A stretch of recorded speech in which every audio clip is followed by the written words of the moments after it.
In an open sunny field, the sounds of a fight are heard coming from a girl in a dungeon. The sounds wake up our protagonist from his nap, and while still half asleep, he wonders why he is hearing video game sounds at all. Right in front of his face, a girl is standing there while wondering if the MC is a human. She comes to the conclusion that it must be a human-shaped piece of meat and decided to cut it up for her dinner. We will just ignore her willingness to eat human-shaped meat, but when MC hears that she is about to dice him up, he jumps up immediately to save his own life. The girl jumps back and is astonished that the drop was in fact actually a human, but the guy is more annoyed that she didn't even bother to check beforehand and immediately went for the meal prep. But the girl is still confused that a human was a slime drop. She exclaims that normal as slime would only drop bean sprouts, but finding a human in one is unprecedented. The guy hears all this and goes, "Hold up, wait a minute, is this BH crazy?" But then she looks at him like he is the crazy one for knowing that bean sprouts come from slimes. I mean, come on. This was elementary school stuff. She decides that it's not worth explaining things to him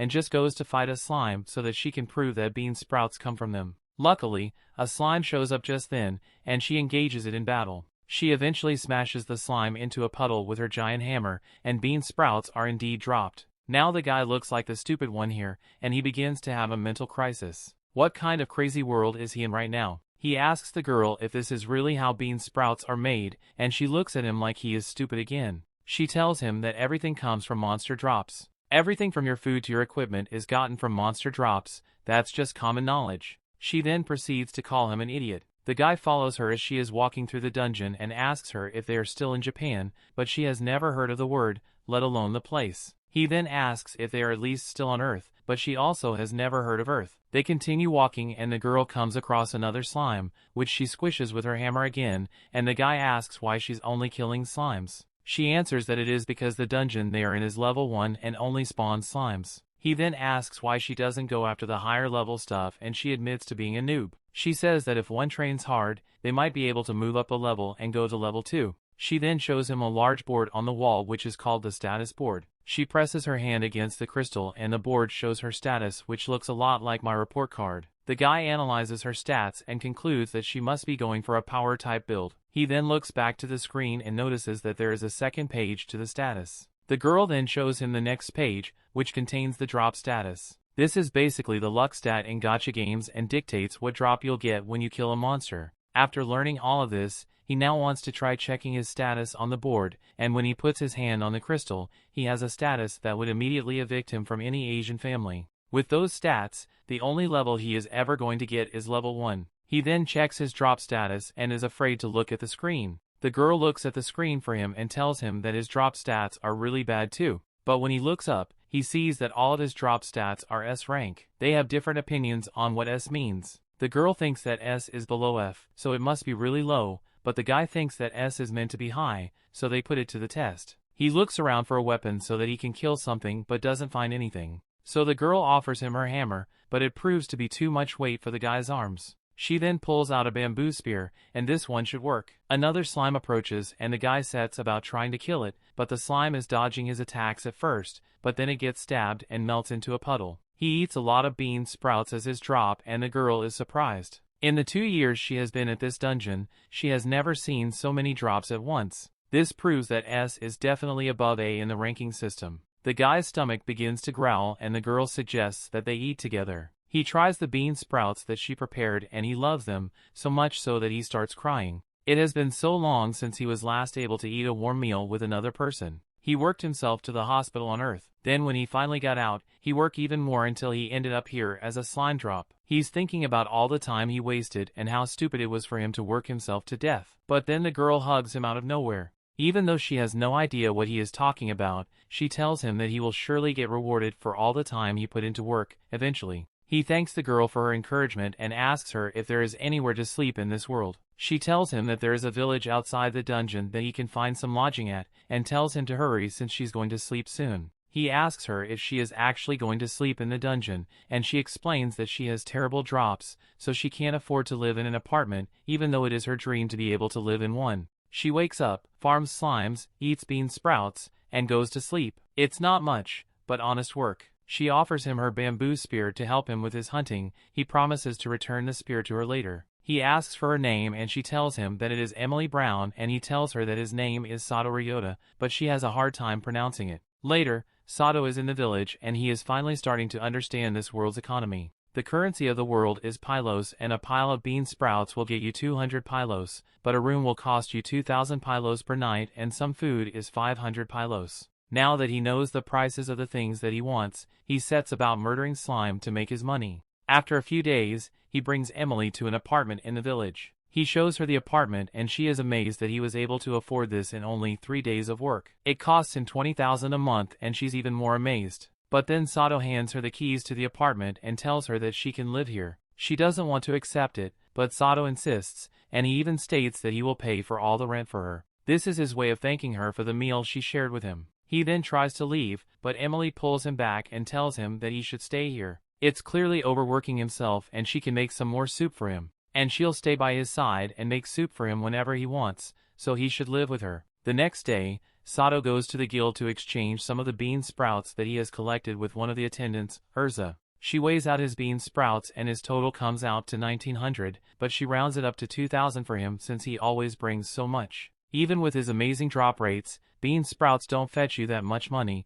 so he wants to try going to a level 2 dungeon where the slimes drop carrots. But Urza tells him about a new dungeon that popped up recently. It's called Nihonium, and the Neptune group is investigating what is dropped there. He's about to leave the line when Urza suddenly invites him to go to a local bar later. It has been 4 days and he is already pulling baddies, but Sato has already got plans for the night, so he has to decline the offer. When he gets home, he waits outside the door for a second since he doesn't know what to say when he enters. He finally opens the door and is greeted by Emily, and with a shot of them, the height difference kind of makes me want to call the FBI. Sato realizes that the house is spotless. Emily has cleaned it to the finest degree, and she just did it since she was happy it had a house. She offers him a hot towel and some green tea to relax a little. Sato tells her to rest too, which she's so excited to do stuff around the house that she can't sit still and do nothing. Sato then brings up the new dungeon, and Emily states that she has heard about it, but apparently it doesn't drop anything at all. And in a world where everything has gotten from monster drops, a dungeon that doesn't drop anything is really unusual, so much so that he wants to investigate it. He's walking through the new dungeon later and he gets jumped by a skeleton, and he still has trash fighting stats. And when he tries to stab the skeleton, the spear goes straight through it, so he is definitely going to lose this fight. But luckily a pillar falls straight onto the skeleton, crushing it underneath. The skeleton is still alive but has been pinned to the ground, allowing Sato to strike it repeatedly up until it dies, and afterward a drop comes out and Sato picks up a seed. When he finally picks up the seed, it is immediately absorbed and he hears a sound that tells him that his health stat has increased. This is an amazing discovery and he immediately goes to call Emily so that they can check his status together. When they check, they find that his status has definitely risen. It went from F to C, which is an amazing jump in stat points. They set out to start farming the skeletons and discover a few things. When Emily kills a skeleton, nothing is dropped thanks to her terrible drop rates, and if she tries to touch Sato's drop, her hand just goes straight through it as if nothing were there. The fact that there is a dungeon that only he can get drops in and the drops can only be touched by him is something that really shouldn't exist in the world. It could easily throw the world into chaos, but there it is. Sato is now the only person that is able to raise his stats without leveling up at all, and after a few days he has already gotten his health stat all the way up to S rank, and he plans to go to the level 2 dungeon later in order to test out how much stronger he has gotten. Emily is a little worried about Sato's health since he tends to be a little reckless with his health, and she asks him to at least come home at night. The next day he heads into the level 2 dungeon, and when he faces a sleepy slime, he has hit a lot. But thanks to his health being at S, he doesn't take much damage and is able to finish off a slime. The slime then drops a huge carrot. Before he can pick up his prize, some other adventurers kill another slime and get a smaller carrot. They then mock Sato for being level 1 and walk away. Then Sato turns around and notices a bunny girl standing behind him. She then says she hates level 1 people, chops him on the head and then leaves.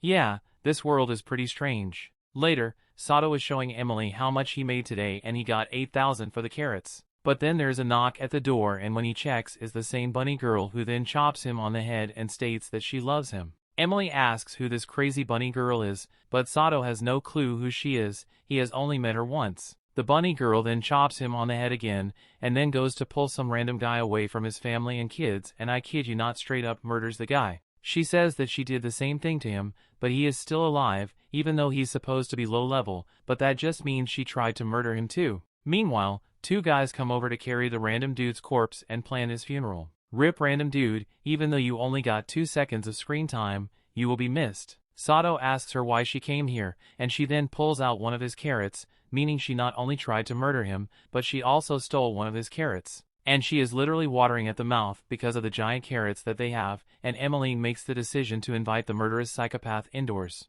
Emily prepares a dish with the carrots and bean sprouts that they had on hand, and for soup that was made with only carrots and beans, it sure does look delicious. The bunny girl is in shock from the delicious food that is in front of her, and she dubs Emily the cooking god. Emily is happy to receive the compliment and says that the bunny girl can eat all she wants since she made so much food anyway. After eating, the bunny girl gets up and says goodbye to the two, and she leaves so fast that they weren't even able to get her name. Emily is still happy to have had a guest over for dinner, and she thanks Sato for making it possible for her, and Sato is equally happy to have someone that he can share meals with. Later, Sato goes back into the dungeon since he still needs to earn the money to keep the life which he enjoys so much. He is attacked by a zombie which he stabs through the chest, but in the process he breaks his spear and ends up having to box with the zombie. The zombie hits him, but thanks to his S rank, health isn't damaged at all, but is still gross as hell. He wishes he had a long-range weapon so that he didn't have to fight the monsters up close and smell their stanky breath. He finally defeats the zombie and a seed drops after it is killed. The first dungeon seeds gave him health, so he wonders what this one will give him as he goes to pick it up. Once it's in his hand, it is absorbed and his strength increases by 1.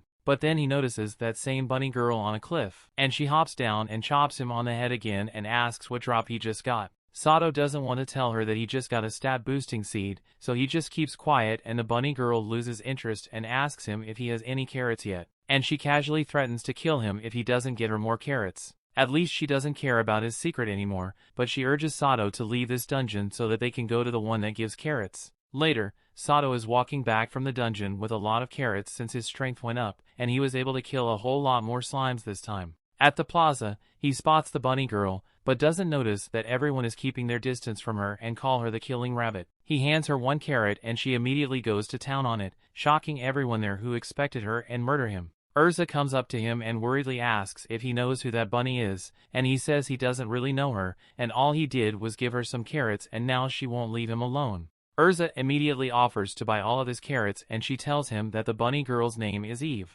and she's a bunny girl that has a killer chop that can even split boulders in half. She's also famous for her love of carrots and her murdering anyone that gives her bad carrots. So any carrots that she likes are guaranteed to be the best quality possible, so she's willing to pay him 15,000 pylos for the carrots that he has. Sato is shocked by how much money he just made and wants to go to Urza to thank her, but he is stopped by Eve, who still wants more carrots. Sato tells her that he has no more carrots for today, and Eve tries to chop him again, but Sato is done with letting her do that, and just catches her hand and tells her that he will get more carrots tomorrow, but for today he is off the clock. Eve reluctantly accepts that she isn't going to get any more carrots today and makes Sato promise to get more for her later. On another day, Sato and Emily are in a dungeon with a huge haul of carrots and Sato leaves Emily for a bit to look around a little more, and around the corner he spots 2 people trying to kill a slime, but even with a metal axe they can't manage to cut it down. They look exhausted beyond belief and really need a break. Their captain shows up and is enraged that these 2 are unable to kill such a weak slime. He finishes off the slime and tells the 2 to hurry up and follow him to get the next slime,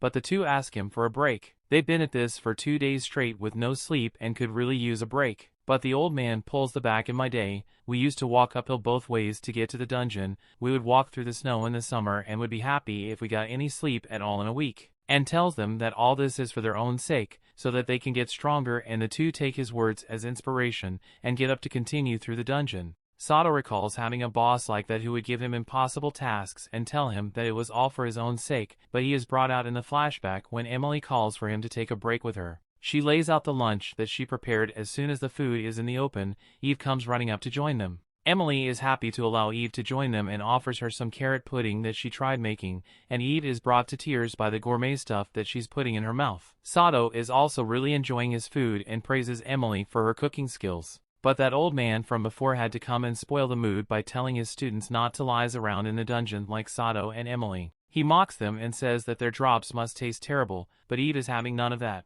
You can insult Sato, you can insult Emily, but you cannot insult carrots in front of Eve like that. She gets up and shows 2 carrots down the throats of the students, and they really love it. The carrots are the best that they've ever had, and they can't deny it. The old man tries to stop Eve, but realizes that she is killing her title for a reason and backs off before he gets turned into a hashtag. And after the man leaves, she returns to Sato and Emily and begins eating her carrot again. Sato thanks her for sticking up for him, but she just wants him to promise to get her more carrots tomorrow. Later, Sato is back at the plaza and is selling his carrots to Urza. She thanks him for bringing so many carrots for her, and he says that he actually got more than this, but this is all that he could carry out with himself. Urza asks him if he doesn't have a magic cart, and Sato doesn't even know what a magic cart is. She tells him that magic carts can be used to store larger amounts of goods in a dungeon and can help improve production efficiency, since he won't have to take multiple trips from the dungeon to get all of his drops back to town quicker. Sato thinks it's a good idea to get one,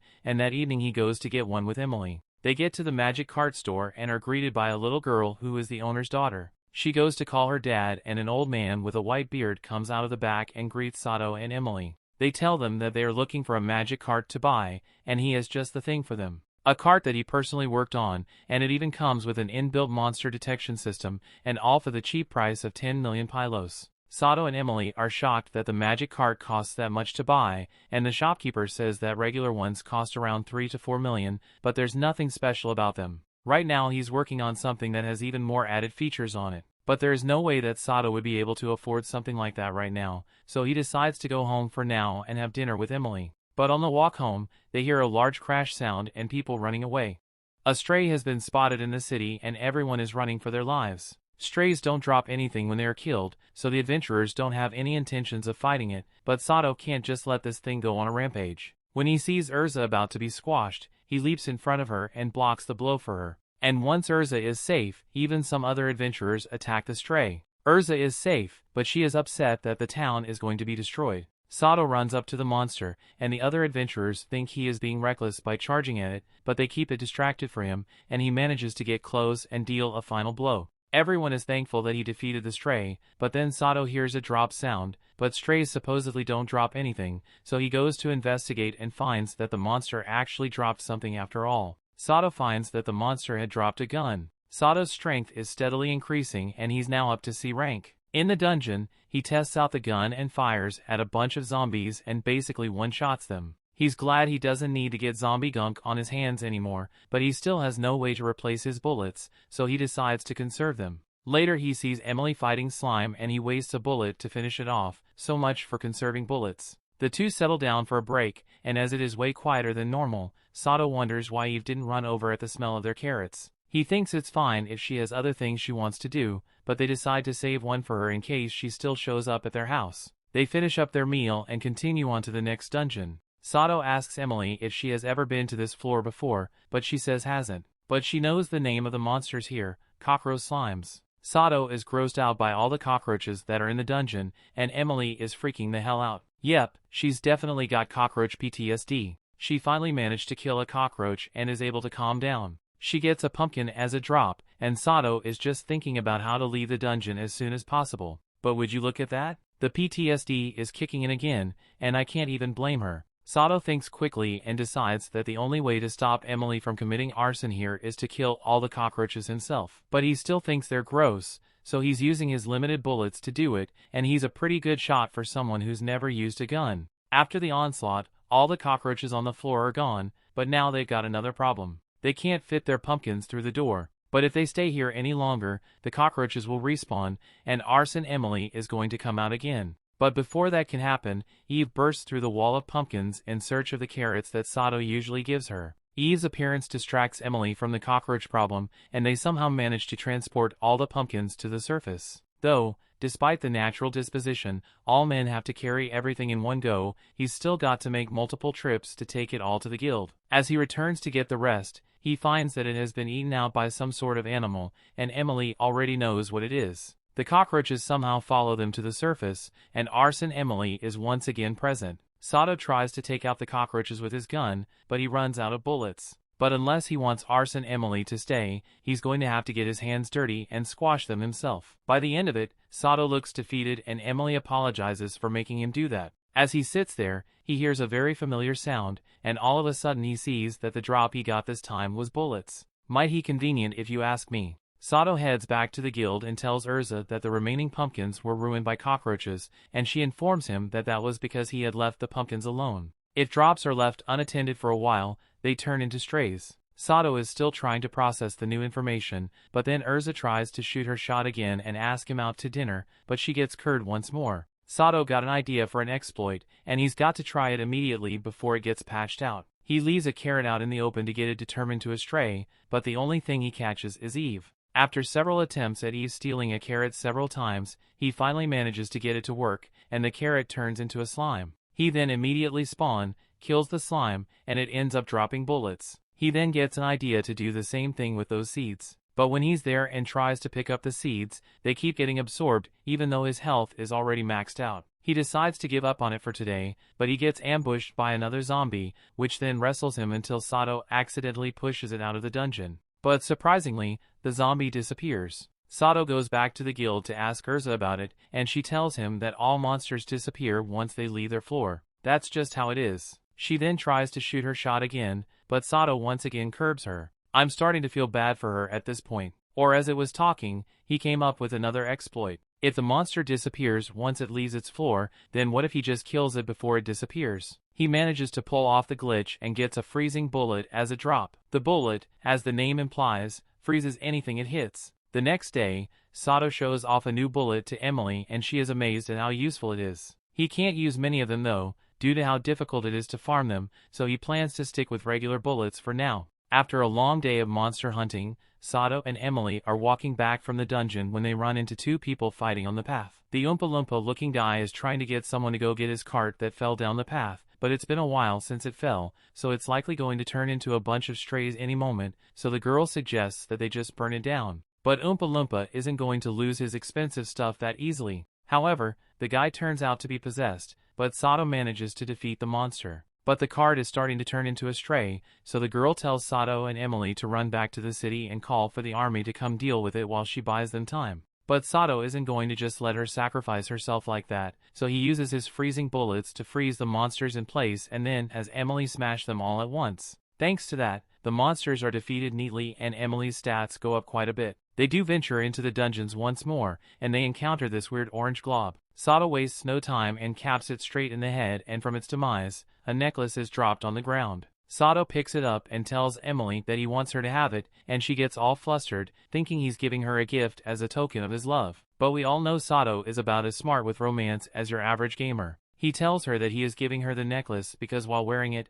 item drops will be doubled. It was a purely tactical decision, but Emily was upset with Sato's lack of tact when explaining that. However, results don't lie, and the results are that they are raking in the drops. Later, Emily is preparing dinner for them, and Sato watches her prep the food in the small kitchen, and he starts talking about how it might be time to look for an apartment with actual bedrooms, considering the big bucks they're pulling in now. Emily gets a little distraught hearing this because she assumes that Sato intends to get a new place by himself, so it's back to the homeless dungeon life for her. But Sato fully intends to take Emily with him, but they're going to have to save up a little more before they start looking. The next day, Sato heads to the guild to sell some of his drops, but Urza tells him that the bamboo shoots he brought are a little difficult to appraise. At the same time, this dark elf lady notices his bamboo shoots and asks him for them, to which he allows her to take one. She then tosses it up and chops it up midair, letting the slices fall onto a plate, complete with dipping sauce. The lady starts squealing and it's starting to freak Sato the hell out. He's still got no clue who this freaky lady is, but if she wants to buy his bamboo shoots, then he's not going to decline the money.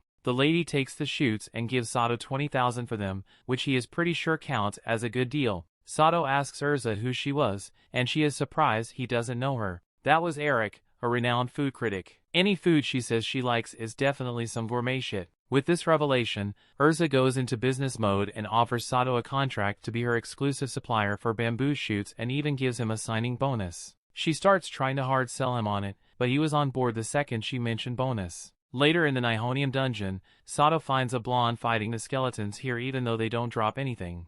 The girl turns out to be a princess, and one of her men explains that people think the monsters here don't drop anything. But he knows the truth, they drop air, right? This guy's definitely been smoking something for him to come up with that BS. They are selling the air as limited edition monster air and marketing it as hand collected by a princess. And people are buying that shit up. Well, if it works, it works. Sato notices that they're using a magic card, and it's making their process, scammy as it may be, a lot more efficient. Later, he is conflicted between buying a new house or buying a magic card. With Emily's input, he decides it would be a better investment to buy a magic card and save up for the house later. The next day they head back to the card seller's shop, but there they only find Olga crying about her father being gone for a long time. All she knows is that he went to pick some flowers and he hasn't come back since. Emily says she knows the place where someone would go to get flower drops, and they enter a dungeon full of rock monsters. They wonder what terrible fate must have befallen Olga's father, but the dude is just catching some zizz on the dungeon floor. Emily wakes him up and asks him to explain why he left Olga alone to pick flowers. He explains that he needed the flowers for a magic card prototype, but one of the flowers he needs is only gotten from a floating rock drop. Said floating rock is all the way up on the ceiling, and unfortunately he suffers from short. Sato and Emily try to help, and Emily gets on Sato's shoulders to knock the rock down and get the blue flower drop. Now on to the next step. They set it outside and wait for it to become a stray, but as soon as it transforms, they're going to have to catch it, otherwise it's going to fly away. However, when tries to catch it, he is unable to do so because he also suffers from slow. However, Sato makes up for it and fires at the rock with a freezing bullet. With this, the new prototype magic card is completed, and Olga's father tells Sato he can have it. Sato is reluctant to accept something that would be so expensive, but the dwarf wants him to have it since he saved the town a while back and the card isn't really tested, so there's that as well. They put the card to good use immediately, and they're able to carry twice as many items as they usually would,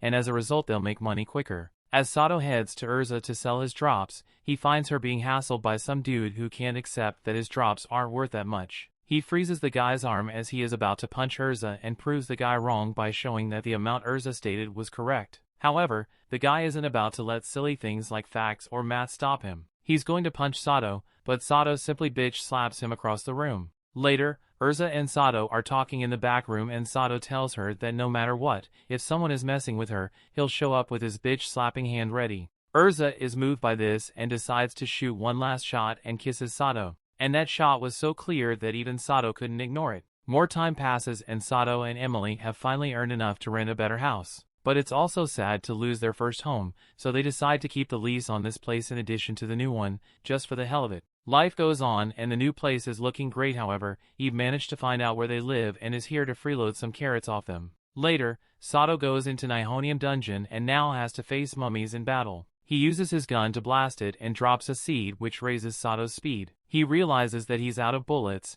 but when he gets attacked by another mummy, if he has no bullets, then he's gonna box. After a long day's work, Sato is relaxing at the guild when this red-haired dude comes up to him and asks for him. The dude has a girl on each arm and simply reeks of unspoken wreaths, so Sato wants to keep their conversation short. The dude asks Sato to arm wrestle him. He saw how powerful his bitch-slapping arm was, so he wants to test out Sato's strength for himself. Sato agrees to the match and the two lock arms to begin. Sato is surprised at the dude's strength, and he struggles a bit, but eventually he wins the match. The crowd that had gathered around them is stunned as Sato finally remembers who this dude is. He's Neptune, as in the strongest adventurer in the world, Neptune. Neptune asks to have another round, but Sato sees no reason to have another match. And to that, out of nowhere, Neptune throws a punch at Sato, forcing him to counter with a punch of his own and blow Neptune away. Neptune isn't shocked by the outcome of his surprise attack, and instead is more certain that he likes Sato. He extends an invitation for Sato to join his party,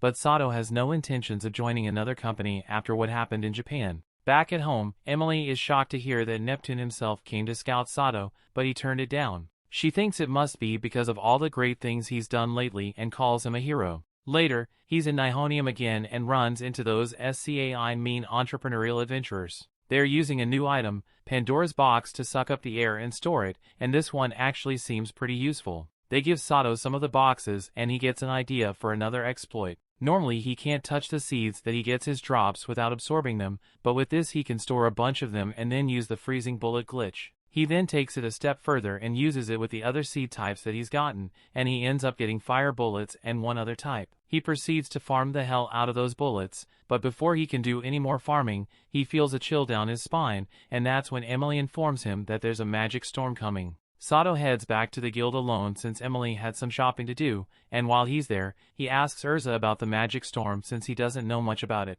Urza informs him that it's a storm that prevents all magicians from using magic at all, so all magic adventurers are taking the day off because you don't want to get stuck in a dungeon when your only weapon is magic. Then this beat-up magician comes in and starts begging everyone to help him rescue his friend who was trapped in the silicon dungeon, but nobody's listening. Neptune shows up again trying to recruit Sato, but Sato still isn't joining. While he's here, he explains that Silicon Dungeon is a dungeon where the monsters only take damage from magic, so no regular adventurer would be crazy enough or stupid enough to risk going into the dungeon. However, Sato is just the right amount of crazy and stupid, so he's got to go and save the magician's friend. Sato goes into the dungeon and he's still able to use his special bullets to defeat the monsters. He finds the girl he's meant to be rescuing, but he's out of ammo. At the same time, Emily and Eve find out that Sato went into Silicon alone, so they go to offer their help. Sato is running for his life and Emily shows up with more zombies that'll get him more bullets, and with that they're able to make their way out of the dungeon with the injured girl. The magician is outside the dungeon waiting for them, and he is very thankful but wants to take care of the girl's injuries. Sato says he's got just the thing for her and shoots her with a healing bullet. Later on, Sato is back at the guild and has got a new drop to sell this time. The drop is a watermelon, but while Urza is still complimenting Sato's melons, she is interrupted by Eric, who once again wants to buy them off him. She takes a bite and it is just as she expected. After just one bite, it's so good that she starts hallucinating. The others in the guild see the effects of Sato's melons and go and want some of that too. After the ensuing commotion, Business Urza, not one to miss an opportunity, asks Sato to enter an exclusive contract with him for his watermelons. Sato is ecstatic at his new source of income, and he starts praising himself for it. Meanwhile, Urza asks him if he's gotten his license, yet since he's already up to the 5th floor, Sato didn't even know licenses were a thing, but apparently you need them to go beyond the 5th level of the dungeon, so he's gonna have to look into getting one if he wants to go any further.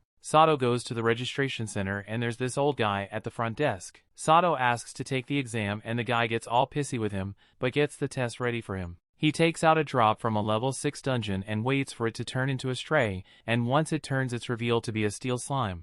As with most problems, Sato first tries punching it away, but that doesn't work. Still, he has to get a little smart about it. He uses his physics knowledge and blasts the slime with fire and then ice, causing it to become brittle and then shatter. With that, Sato has done the impossible. Gotten the old guy to smile, and I guess he also passed the exam too. As he receives his license, he's already thinking of new glitches to exploit, and when he finally comes up with something, he drags Emily out to the middle of the desert to test it out. He buys a tuna fish for 1.5 million pylos, and that's a lot of money for some fish. He leaves the fish out so that it can turn into a stray, and it transforms into that gorilla that nearly destroyed the town. But Sato has leveled up since then, so he is easily able to immobilize it and give it a mafia-style execution. He manages to get another gun, and now he's a dual-wielding gunslinger, and Emily sees the dangers of him becoming a final boss here. But Sato promises that as long as she's there, he won't kill anybody, maybe. Later, Sato is back at the guild, and Urza informs him that the Adalbert group is courting the market on rice to force the guild to pay more for it.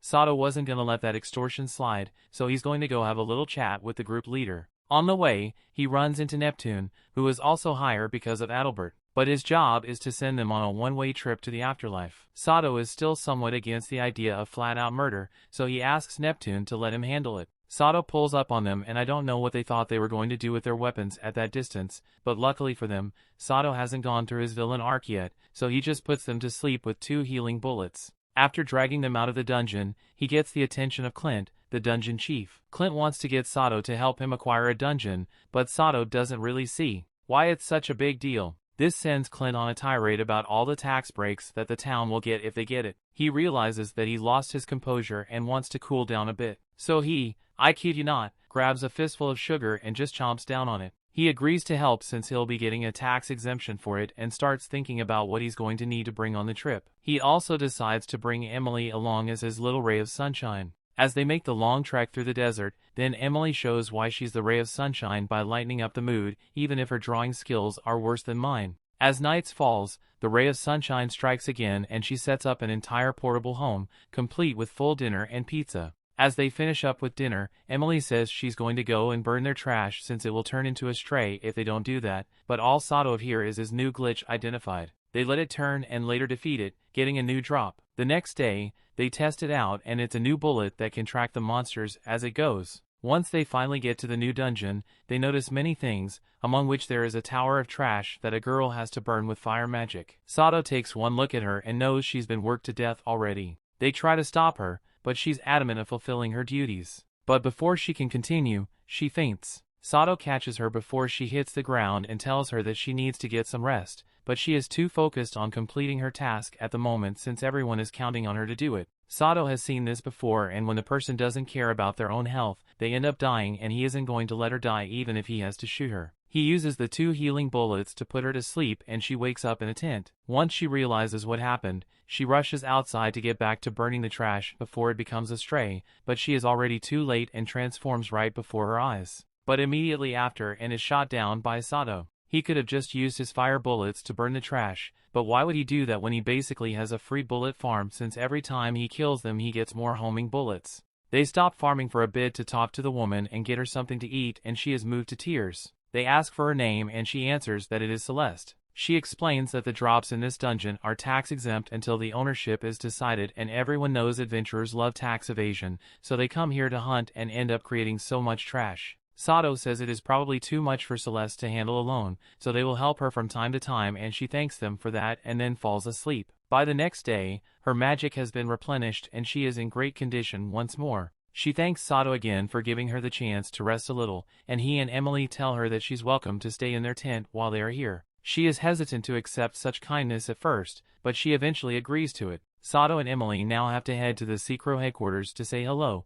so they tell Celeste that she can stay in their tent until they get back. Sato and Emily walk through the makeshift town, and they are surprised by just how many people come here. As they walk, they spot a guy selling jewelry, and Sato is surprised to learn that people buy jewelry all the way out here. Emily takes notice of one of the rings there, but she can't buy it since she is too broke. Sato heads to the HQ and the Duke informs him of the dungeon's layout. The dungeon produces meat drops on the even floors and vegetable drops on odd floors. Since the vegetable drops make up exactly half of the drops here, they resorted to a competition of who can get the most rare drops in a set time limit. With that, Sato is about to head out to hunt the monsters, but the man stops him and tells him that they already got adventurers to capture the monsters for him, so he just has to work on getting the rare drops for them. Just then, someone comes in to report that they've captured one monster, so Sato heads out to deal with it. As he is standing there, he notices an old guy staring at him and asks what's up with him. The old guy's name is Harvard, and next to him is Eugene, an adventurer whose plant drops are all F rank. Sato wonders why they would bring someone with an F rank plant drop, but the Duke explains that they brought him here so that he can defeat monsters. But since his plant drop rates are F, then nothing will drop and they will have fewer chances to find a rare drop. So there's no time to lose,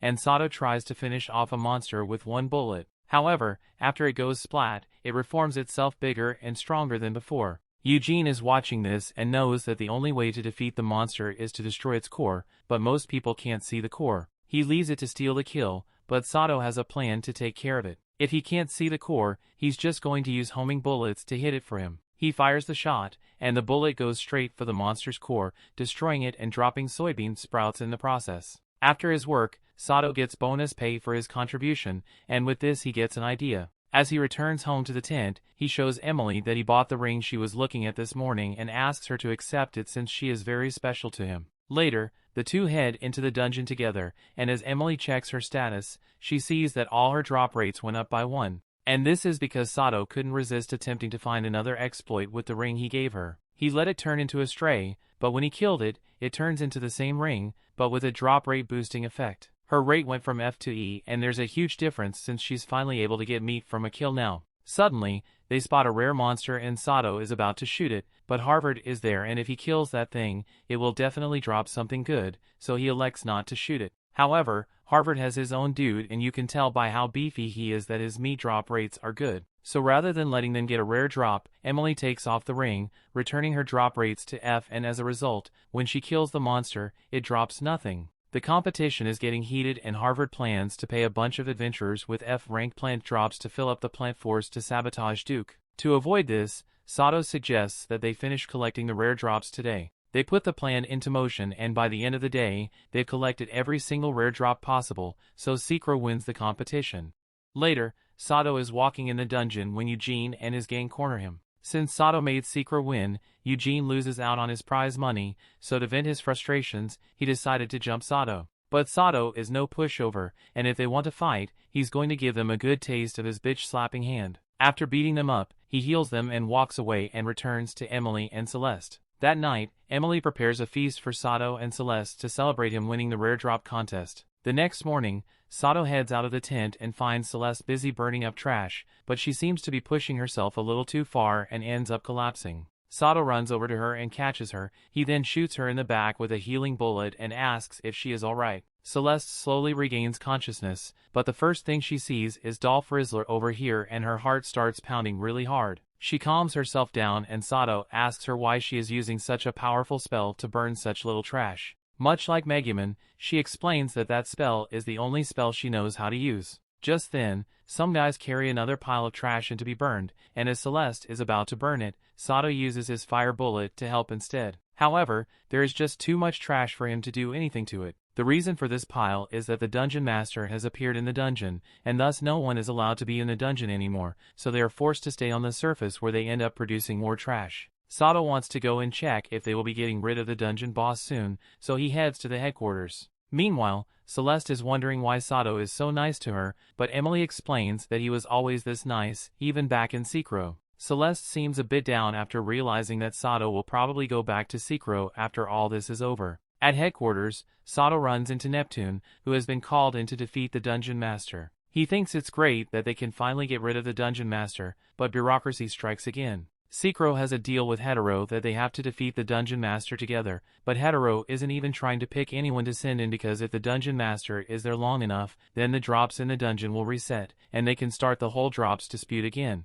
They are trying to wait it out, but Sato asks why he can't just go in alone. The rules require a team of adventurers with stats of 8 or higher, so Sato suggests that Neptune can come with him. However, Neptune has already signed a contract, so he can't act on his own anymore. Sato goes around to find someone to help him, but all the adventurers here just came for the tax evasion, they aren't trying to risk their lives. Sato returns to his tent defeated, but as he gets there, he finds Emily raring to go dungeon boss hunting. Celeste also agrees to go since she got her little brother, who happens to be Eugene, to help with the trash cleanup. They head into the dungeon and are on high alert because of the dungeon master. All the other monsters stop spawning until the master is defeated, so they need to hurry. Suddenly, the dungeon master bursts through a wall and starts staring them down. Emily tries to swing at it, but she gets blocked by a force field and falls to the ground. Before Emily can be trampled, Sato fires some bullets to distract the horse and give her the chance to escape. Now that they know about the barrier, Celeste uses her fire magic to trap the horse in place,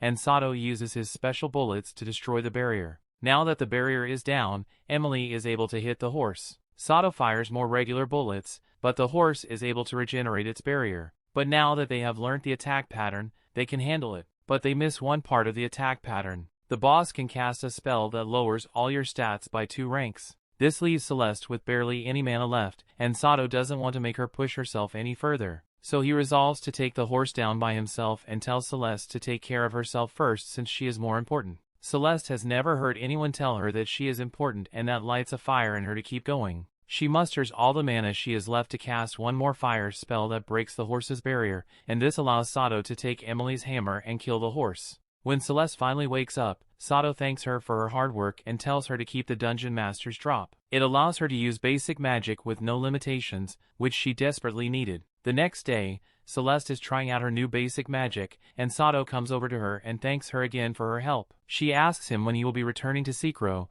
and he says he'll be leaving by tomorrow. They both then have the idea for Celeste to go to Secro with them and form a party. While Sato has been out of town, Eva's been stuck with nothing but those disgustingly made carrots and she can't take it anymore. Sato and Emily return to Secro with Celeste and everyone is staring because of how beautiful she is. They run into Urza on the road and she is shocked to see Sato with such a beautiful woman. Sato introduces her to Celeste, but all Urza can think about is how she now has to compete with another girl. This is getting awkward, so she gets to the point of the conversation and asks Sato to come by later so she can get some help with the harvest festival later. However, Sato has no idea what a harvest festival is, and neither does Emily, so the task of information falls to Celeste. She gathers that the harvest festival is a celebration held every year in Secro, where people gather goods and let them turn into strays in an arena so they can kill them. Now that the information is out of the way, Celeste asks why they came all the way out to the Nihonium dungeon, but this was Sato's plan. He already maxed out his speed, so he moved on to his vitality and collected a bunch of seeds for his exploits. He then left them out to turn into strays, and Celeste is shocked by how casual he and Emily are about this whole thing. Sato kills all the strays and they end up dropping bimming bullets, but soon after a loud crash is heard in the distance. They head over to investigate and they find that a rare drop turned into a stray and is wreaking havoc in the streets, and it looks like a coconut. They hit it with everything they've got but is still alive, so Sato goes with a new plan and chucks the coconut into the air before using the binding bullets to restrict its movements. With it stuck on the ground, he now uses his erasing bullets to wipe the coconut from existence, and after it's gone, it drops a bag. Sato goes to check on the condition of the others, and Emily is fine, but her hammer isn't doing too good. As far as hammers go, that one is kaput, but Emily doesn't want to let it retire, so she attempts to straighten it out, but in the process she destroys it completely. Sato says they can go get her a new hammer the next day, and later that night Eve hears that Sato is back in town. The next day, they are met with a weapons dealer named Smith who wants to offer them a hammer since Emily's is broken. He heard that she broke it while protecting the town from a stray yesterday,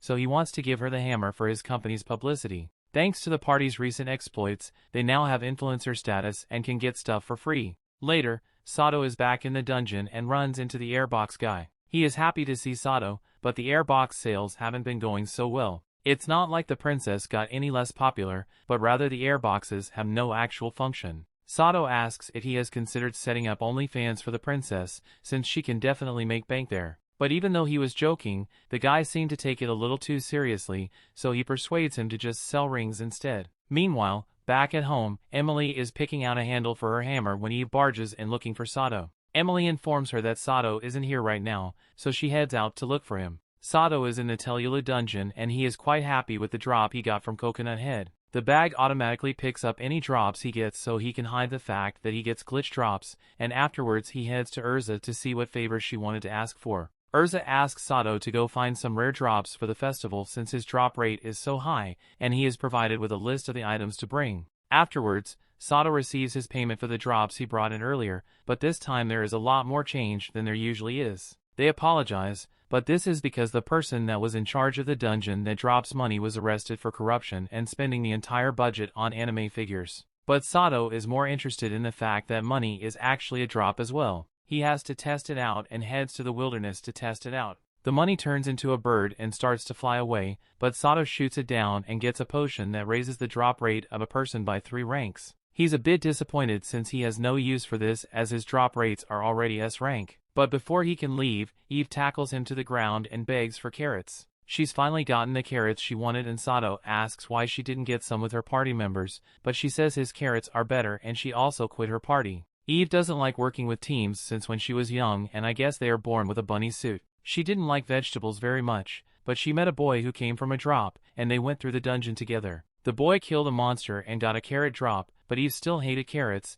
so she told him to just throw it away. However, the boy shoved his carrot down her throat and she actually liked it. She declared that they are now a party, but soon after the boy disappears despite her wanting him to stay, and since that day she has been the killer carrot-loving bunny. That was quite the leap in logic, but Sato says if she likes carrots so much, she should just get her own. He gives her the potion to raise her carrot drops and she's finally able to get some good carrots. She feels great about finally being able to get carrots on her own, but after Sato tells her that he's the only one that can get those potions, she begs him to let her join his party. And after enough grumbling, he finally agrees to let her join. Sato wakes up the next morning and walks out to greet Emily, while Eve is busy stuffing her face with his juicy carrots. Everything seems normal aside from a storm going on outside, but then Sato remembers that he hasn't seen Celeste all morning, and that's because she's over there throwing her guts up. She's been like this all morning because of the magic storm that is passing through the city, and as a magic user, whenever a storm like this occurs, it's like Zeus personally throwing a bolt of lightning on her head.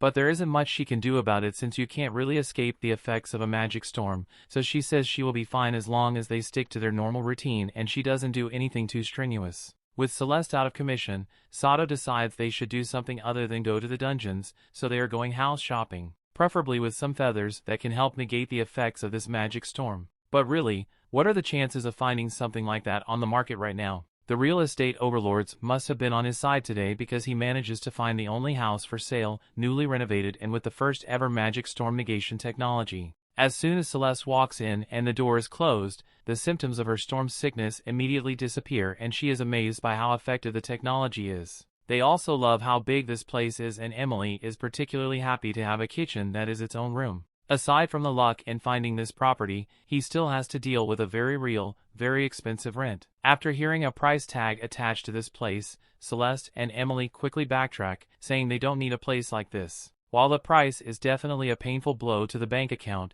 Sato feels it's necessary for the party to have a home big enough for all of them, as well as keeping Celeste from having migraines every other day. With that, it has been decided that they will be moving in here and in less than 2 hours, the magic store has now ended and Emily has already cleaned the entire place spotless. Since it's all ready for her to go out now, Celeste asks Sato what he wants to do today. And at the same time, Eve has run out of carrots to munch on, so she's coming after Sato. He holds her in place and talks to Celeste, saying that the festival is coming up, so they need to go get the things from the list of rare items Urza gave them to gather. They can start looking for the rare monsters on level 7 of Telulu. Hearing that he plans to go into the dungeon now, Eve is sad that she won't be able to get another taste of his carrot, but he compromises, saying he'll get some for her while they are there. Eve cheers up after hearing this and is ready to go to work. But first they have to get some of Emily's delicious cooking in their bellies for an energy boost. After that, they head down to the 7th floor of Telula dungeon, and Sato is surprised to find that it is snowing here. Even though the dungeon is underground, Celeste explains that there are dungeons that are able to recreate snow on their levels, and Sato was impressed by her dungeon knowledge, praising her for it. And while she tries to act like it's normal, but internally she was really happy. They continue on through the level until they come across that old man and his students again. The man is in tears because his students have finally managed to win their first battle on this floor, and he couldn't be prouder of their achievement. All those days of intense training in the dungeon have finally paid off, and while his methods may be extreme, he wants them to know just how much he cares for them. Right now, this guy seems like he might actually be a pretty compassionate teacher, but Sato is all too aware of the brainwashing tactics companies use to get their workers to think they are part of a family. His face shows his disgust, but when Emily asked about it, he says it's nothing and keeps moving. They soon come across a flaming slime monster, and Sato wastes no time firing 2 shots at it. However, while those 2 shots went straight through it, seemingly destroying its body or forms itself with fire in its eyes, and now seems fine. Seeing that his bullets were ineffective, he goes in for a punch, followed up by another barrage of bullets, but that too is ineffective even with his strength stats. Celeste calls out to him, saying he won't be able to beat the slime on his own. These kinds of slimes have an ability to become invincible when they're near death, so they no longer take any form of damage from the person that nearly killed it, so they need someone else to attack it. Celeste demonstrates by using a fire spell to hit the slime, killing it instantly, but not dropping anything. With mechanics like these, this floor is literally made to be impossible to handle while going in alone, which isn't very common to see. They settle on the strategy of having the 3 of them do the actual fighting on this floor, while Sato will kill them to get the drops. They set about the floor, and after they encounter the next slime, Emily leaps up and smashes it with her hammer, leaving Sato to finish it off and get a pile of onions as the drops. Eve doesn't seem to like onions, saying all she ever needs are carrots. Emily promises to make some delicious curry with carrots for her to eat this evening. Sato likes the sound of that and can't wait to get home, but his thoughts are cut short as he gets knocked back by a new monster. This is the high slime, and according to Celeste, it has similar mechanics to the regular slime, aside from the fact that it reflects all damage done to it while in its invincible state, so they need to be careful about how much damage they do to it. Eve finally makes herself useful and steps up to take on the rare slime since she has fought one before. She carefully strikes it with just enough power to get it into its invincible phase, and once it's there, Sato finishes it off with a bullet before he gets the chance to reflect any damage. As it drops, it leaves a jewel behind, and Celeste the Source informs him that the jewel he is holding is a special item that has the chance to reflect the damage dealt by some of the attacks taken by the user. That seems pretty useful, so Sato heads back up to the 2nd floor to test it out. And while it does seem to be reflecting some of the slime's attacks, it is painfully slow to kill monsters with this thing, so he decides to just sell it to Urza. Back at the guild, Urza is elated to see that Sato has brought such a rare item to sell to her. She's sure to get a big bonus after this. She pays him for the item, coming out to around 3 million pylos, surprising him with how much it costs. But with this, paying the rent on his new house won't be a problem anymore. As they leave the guild, they are passed by a little girl who walks in and asks for someone to let them join their party, but no one is willing to risk their rank by teaming up with a newbie. Meanwhile, Sato is back in the Nihonium dungeon, fighting skeletons, this time with a second phase, which makes them 3 times as fast as they were before. It is able to outpace him at first with this speed buff, but after he gets used to it, Sato is still faster than the skeleton. He kills it and receives another seed which increases his magic points, meaning he now has the power to use magic. If only he actually knew some magic. He hands out the next day with Celeste to learn some magic, and his bank account is in great pain because he had to buy something worth the 3 million pillows he got from selling that gem. Normally people learn magic by leveling up, but since Sato isn't able to level up at all, he has to resort to other means, like the devil fruit. People who eat this fruit gain a random magic spell, so Celeste is really excited to see what spell he's going to get. But Sato didn't bring it all the way out here to eat it. There was something he had to test, so he left it out to turn into a stray. There is only a 50-50 chance that what he's trying to do will actually work out, so he is gambling his 3 million on the chance it succeeds. The fruit turns into a stray and takes the shape of Sato, possessing 80% of the stats. But while it was a tough opponent, it still wasn't strong enough to beat him. After defeating that thing, Sato gets another fruit as his drop. But there is something special about this one. It gives him more than one magic spell, so he has now learned both the spell Windcutter and another spell Reservation. The Reservation spell has the effect of allowing others to take advantage of his special drop rates, and while it doesn't help him much, it allows his friends to actually get some kills in, so it's still beneficial. Later on, while in town, Sato spots that girl from earlier, and it seems that she's finally found someone that will take her in the party. But it's that old man, so this isn't going to end well for her. Sato isn't going to let her naively fall for the corporate family BS that this guy is going to spout to her, so he steps up and says he wants her in his party. The girl is flustered by all the attention she's getting now when she has been begging to join anyone's party all day, and Sato's already seems like the much better choice since their reputation has been on an upward trend, so Alice makes the smart decision to join his party. Since he went and impulsively took her into his party, he now has to actually help her grow as an adventurer, so he takes her to the status board to get a look at her stats. Honestly, her stats suck, but he's made a commitment, so he goes into the dungeon to help her level up a bit. After they enter the dungeon, Alice is feeling nostalgic because she was apparently born in a dungeon. Back when her mom was pregnant with her, maternity leave wasn't a thing, so she was hunting in the dungeon and boom, out popped Alice. That's some really weird information to just drop out of nowhere, but they move on and Sato asks her to kill some monsters. He uses his binding to restrain them and lets Alice from the final kill with a rock to gain enough experience to level up, but that doesn't seem to work out. However, she was one of the main characters, so she can't be completely useless, and she proves as much when she reveals she can hear the voices of some of the monsters. And after defeating this one who she calls Bonesy, he transforms into a chippy skeleton and is going to fight for them. Well, that's definitely something special. Bonesy gets taken to fight a slime to see how well he can fight, and after defeating it, they encounter another slime that Alice can talk to. The next day, back at home, Sato wakes up in the morning and finds Emily doing some cleaning in the living room. He asks where everyone else went and gets informed that Celeste and Eve both left to go take on some dungeons by themselves. And as for Alice, she's back at her old house for the time being hanging out with Bonesy and Jiggly. That's everyone accounted for, but he asks why she didn't go with the others to the dungeon. She tells him she didn't go because she already has other plans for the day. With the festival coming up, she was going to meet up with Alice and go around town to take a look. And since he's here, she invites Sato to come along and join them. Later in the day, the town festival is in full swing and Emily is really hyper since this is her first time seeing something like this.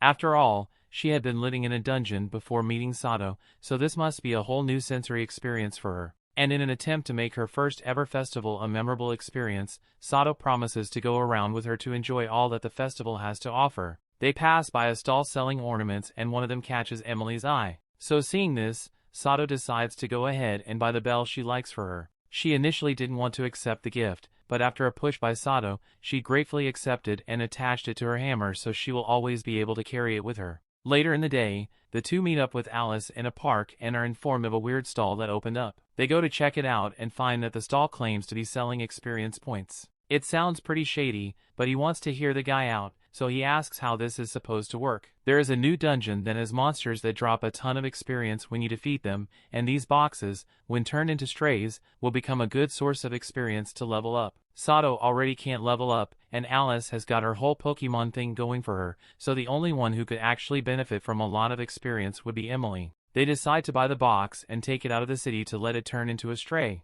After it's turned into a monster, Sato shoots it with a binding bullet and casts his reservation magic on it. Emily then jumps in to deliver the final blow to this thing, managing to get a new bullet and a ton of experience. Alice, being new to the party, doesn't understand how they managed to get a drop from a stray, because that goes against everything they know about how things work in this world, but Sato just tells her not to think about it too much, it just works that way. Sato is to pick up the bullet and gets a notification saying this is his strengthening bullet. It seems like it could be really useful if put to use in the right ways, and he was to begin testing it out. He loads in the strengthening bullet, but as he fires the gun, nothing but a magic circle comes out. Confused, he tries loading a regular bullet in, and this time it shoots perfectly fine and several times stronger than the force that is normally produced. The strengthening bullet increases the power of whatever bullet is loaded in after it's used, so this opens up a vast number of combinations for him to try out at some point. He decides to go back to the festival and purchase a bunch more of those boxes so they can start farming the strengthening bullet. After so much farming and XP grinding,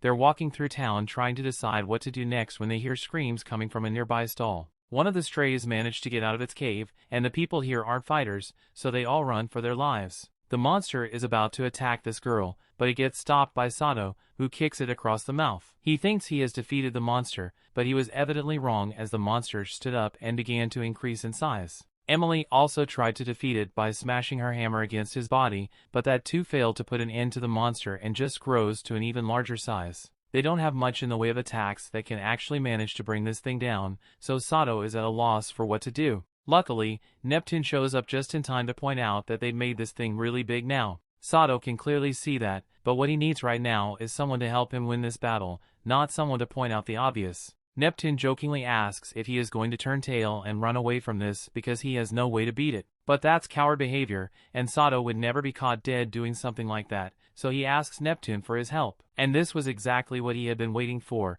as he immediately calls out to his party members Lil and Ran, who then begin to cast their spells which give Neptune a pair of wings. With his help, they all attack the monster at once, with Sato binding it in place so Emily could smack it with her hammer and Neptune could finish it off with his powerful magic spell. After the monster had been killed, the mother of the girl, Sato's save, comes up to them and says thanks for saving her daughter's life. The little girl walks up to Sato and personally thanks him for saving her life, saying she wants to become an adventurer like him once she grows up, so Sato leaves her with some words of wisdom. Hard work will always be rewarded, giving the girl a good message, but one that will only lead to disappointment because he left out one important part. Hard work will always be rewarded only if you happen to be the main character.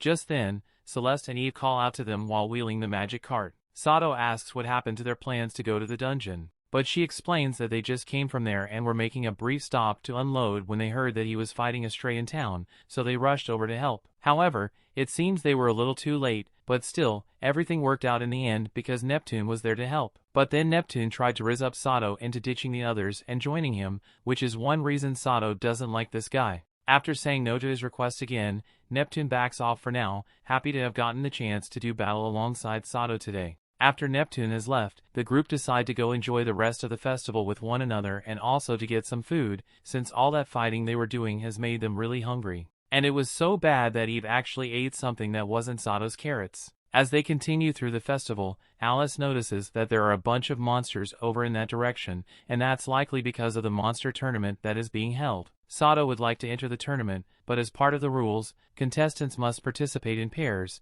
so he needs to pick one of the girls to join with him. He looks over his options and comes to the conclusion that Celeste is the best girl for him. They join the tournament and are faced with one of those fling slimes again, but this time they know how to handle it and are easily able to kill it. Later that night, they all gather to use the rare item they got from the tournament, which turns out to be a pack of fireworks. Alice says she had a lot of fun today, but something weird happens to her as her eyes lose color and she begins to walk away, mumbling something about being called. Sato snaps her out of it and the others are worried, so they ask what's going on. She isn't really sure, but she recalls having a feeling that something was calling her. It was coming from the direction of Nihonium, so they all go to check it out the next day. The next day, Sato gets called into a meeting and is told that all the dungeons in the area just suddenly stop producing drops. And in a world where everything's gotten from drops, this could very well spell the end of society as they know it, so Sato says he will do everything in his power to make sure he gets to the bottom of this. The team heads to Telyalu and sure enough, nothing is getting dropped there anymore. And no one is more devastated by this news than Eve, because this means her carrot source is gone. But Sato seems to still be able to get drops, so she has still got a personal carrot vendor. Since he is still able to get drops, Sato thinks this must have something to do with Nihonium, so he heads over to investigate and finds the dungeon master, a ghost lady. He fires a shot at this lady, but she's a ghost, so it goes right through her, and immediately after he gets hit with a ghostly dropkick. He sees no way around this one.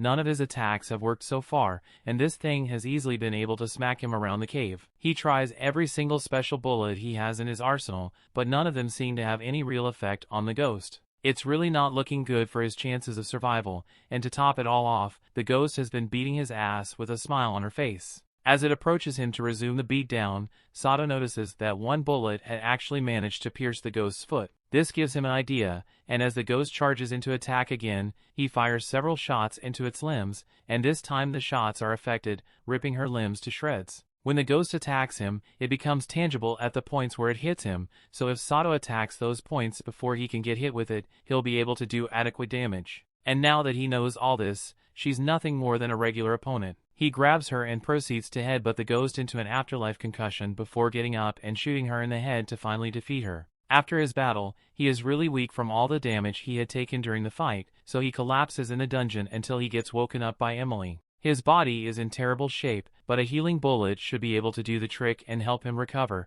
so Emily helps him load the gun and shoot himself in the chest. After recovering, he apologizes to Emily for making her have to save him again, but she refutes his statement saying he saved all of Secro, because after he beat the dungeon boss, all the other dungeons began to drop items again. She was grateful for him, working so hard to help everyone. But she also wishes he would be a bit more considerate of how hard he works because he very nearly got himself killed just now. He apologizes to Emily for pushing himself so hard, but he wasn't actually trying to save the town, he just wanted to take on the boss for personal reasons. But in the end, it was all worth it in the end, since the people of Secro can keep putting food on their tables and Emily can keep cooking the bean sprouts to put food on his table. As they are about to leave so he can get a taste of Emily's delicious cooking, Sato notices that there is something on the ground by Emily's feet, so he picks it up and receives a notification saying this is a ring dropped by the dungeon boss. He and Emily exit the dungeon and she wants to go into town to tell everyone that Sato has fixed the problem. But Sato is against the idea because he doesn't want to get all that attention from the people.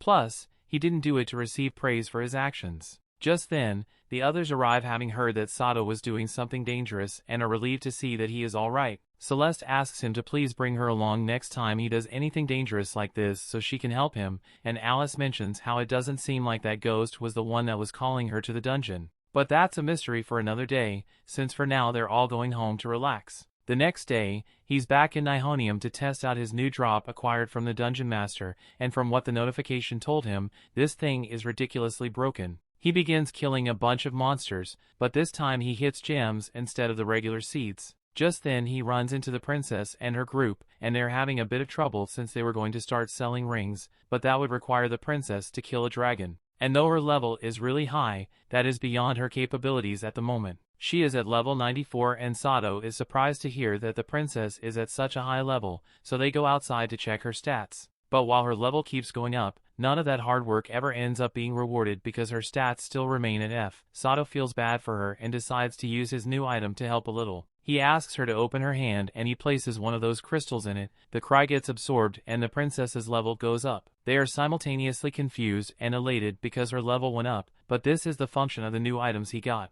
Thanks to the dungeon boss ring, after he maxes out a stat, he will begin to get drops that are pure experience and they work on other people as well as demonstrated by the princess. But something else amazing happened as all her stats went up by one level as well. That doesn't make sense to Sato as his gems only give experience, not stat points, so he tries it out with a lot more gems to see what happens. Sure enough, with her level and 96, all of her stats have risen to D. This makes him thinking her leveling to stat ratio is just completely unfair. So the first 90 or so levels end up having no effect on her stats, but for the last few levels before she hits 99, her stats will go up by one level each time. The princess is incredibly grateful for the insight he has provided on her leveling, and though she had asked Sato to accept the first ring they would make before they start selling them, she wants to go a step further and ask Sato to take all of her first times, which can have different meanings depending on how cultured you are. Sato backs out and says there is something he needs to do, so he leaves to meet up with the rest of his team. In a forest, he has gathered a bunch of bean sprouts and carrots and has got a great idea to help his entire team level up, but Eve is greatly against the use of carrots in such a manner. They get her to let it happen by bribing her with promises of even tastier carrots, so Sato begins his experiments.